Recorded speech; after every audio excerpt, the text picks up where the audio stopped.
Et cette mutation du virus venu de Grande-Bretagne, eh bien, c'est un coup dur supplémentaire pour un homme qui s'est retrouvé dans de multiples tempêtes politiques et personnelles cette année. Bonsoir Marc de Chalvon, vous êtes à Londres. Bon, cet homme dans la tempête, c'est le Premier ministre Boris Johnson. Oui, effectivement, Boris Johnson en pleine tempête qui est en train de terminer une année qui a été un véritable cauchemar, une crise perpétuelle et multiforme. En ce moment, il essaye de sortir son pays de l'isolement, mais il fait face aussi à une épidémie galopante. Rien qu'aujourd'hui, plus de 36 800 nouveaux cas, près de 700 morts. C'est un record, tout simplement. Retour sur cette année épouvantable pour Boris Johnson avec Chloé Duval. Quelles paraissent lointaines ces images. Quant au lendemain d'un triomphe aux élections législatives, Boris Johnson promettait le meilleur à ses concitoyens pour 2020. Ce sera une année fantastique pour la Grande-Bretagne.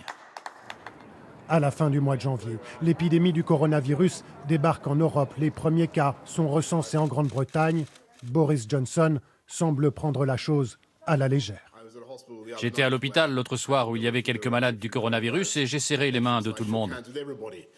Boris Johnson, critiqué de toutes parts pour sa gestion de l'épidémie, son pays devient rapidement un des plus touchés au monde en termes de mortalité et lui finit par tomber malade.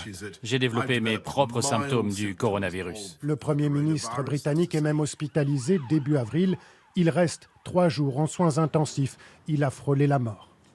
En juin, Boris Johnson annonce enfin le déconfinement de son pays et pense pouvoir se consacrer à l'autre grand dossier de son mandat, le Brexit. Mais les négociations patinent et devant la possibilité d'une absence d'accord, les entreprises font des stocks. La pagaille s'installe dans les ports et sur les routes du Royaume-Uni.